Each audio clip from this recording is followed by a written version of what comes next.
నిజామాబాద్ జిల్లా మోర్తాడ్ మండల కేంద్రంలోని ప్రజా నిలయంలో కాంగ్రెస్ పార్టీ నాయకులు విలేకరుల సమావేశం నిర్వహించి మాట్లాడుతూ ప్రశాంత్ రెడ్డి ఒక హత్యకు పురిగొల్పిన వ్యక్తికి మద్దతుగా మాట్లాడి చట్ట పరిధిలో తమ కర్తవ్యాలను నిర్వహించిన పోలీసు అధికారులపై అనుచిత వ్యాఖ్యలు చేయడాన్ని తీవ్రంగా ఖండిస్తున్నట్టు వారు తెలిపారు. ఒక అమాయక ఆడపిల్ల చావుకు కారణమైన అతని అనుచరుడు గంధం మైపాల్ను వెనకేసుకొచ్చి ఆడపిల్ల చావును కూడా కించపరచడం మంచి పరిణామం కాదని వారు తెలిపారు. కాంగ్రెస్ పార్టీపై తమ నాయకుడు ముత్యాల సునీల్ కుమార్ పై అడ్డగోలుగా మాట్లాడుతూ చూసి ఊరుకునేది లేదని ఈ సందర్భంగా వారు ఘాటుగా హెచ్చరించారు. ఈ కార్యక్రమంలో కమర్పల్లి మండల కాంగ్రెస్ పార్టీ అధ్యక్షుడు సుంకెట రవి, మోర్తాడ్ మండల కాంగ్రెస్ పార్టీ అధ్యక్షుడు ముత్యాల రాములు, నర్సయ్య, అశోక్, శ్రీనివాస్, మహమ్మద్ యూనిస్, కాంగ్రెస్ పార్టీ నాయకులు కార్యకర్తలు పాల్గొన్నారు. విధానాలనే ఈరోజు కాంగ్రెస్ పార్టీ ప్రభుత్వం అమలు చేయాలని చూస్తుంది తప్ప కొత్తగా తీసుకొచ్చిన స్కీమ్ కాదు.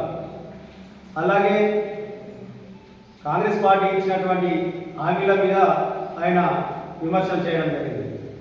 నిజానికి గత ప్రభుత్వ హయాంలో వాళ్ళు ఇచ్చినటువంటి ఏవైతే హామీలు ఉండేనో అవి ఏవి కూడా పూర్తి స్థాయిలో నెరవేర్చకపోవడం చాలా సిగ్గుచేటు. వాళ్ళు ఇచ్చినటువంటి ఆయన గృహ నిర్మాణ శాఖ మంత్రి స్వయానా మన పాల్గొండ ఎమ్మెల్యే, ఇంతకుముందు గృహ నిర్మాణ శాఖ మంత్రి. అలాంటి గృహ నిర్మాణ శాఖ ఉన్నటువంటి ఆయన మన నియోజకవర్గంలో కేవలం ఒక 400-500 ఇళ్ళు తప్ప ఎటువంటి డబుల్ బెడ్రూమ్ ఇల్లు కట్టించిన దాఖలాలు లేవు. అలాంటి ఆయన నిరుద్యోగ వృత్తి కూడా ఇస్తామన్నారు. ఎంతమందికి నిరుద్యోగ వృత్తి ఇచ్చిందండి? ఇలా చెప్పుకుంటూ పోతే దళితులకు 3 ఎకరాలు ఇస్తామన్నారు. ఎవరికి ఇచ్చిండ్రు దళితులకు 3 ఎకరాలు? వాళ్ళు ఇచ్చినట్టు హామీలు రైతు రుణమాఫీ చేస్తామన్నారు, చేసిరా?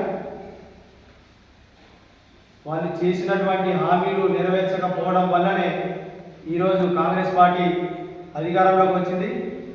అధికారంలోకి వచ్చిన 48 గంటలలోనే 2 గ్యారంటీలను అమలు చేసిన చరిత్ర కాంగ్రెస్ పార్టీ. ఏదైతే మహిళలకు ఉచిత బస్ ప్రయాణం కానీ 10 లక్షల ఆరోగ్యశ్రీ కానీ కేవలం 48 గంటలలోనే అమలు చేసింది. అలాంటిది ఇప్పుడు మొన్ననే ఇంకో 2 గ్యారంటీలు కూడా అమలు పరచడం జరిగింది. 200 యూనిట్ల వరకు వాడిన గృహ వినియోగదారులందరికీ కూడా ఉచిత విద్యుత్ అనేది ఒకటైతే 500 రూపాయలకే సిలిండర్ అందించాలనేది ఇంకొకటి. ఇది కూడా మొన్న మార్చి 1వ తారీఖు నుంచి కూడా. మరిన్ని అప్డేట్స్ కోసం మా ఛానల్ని సబ్స్క్రైబ్ చేయండి.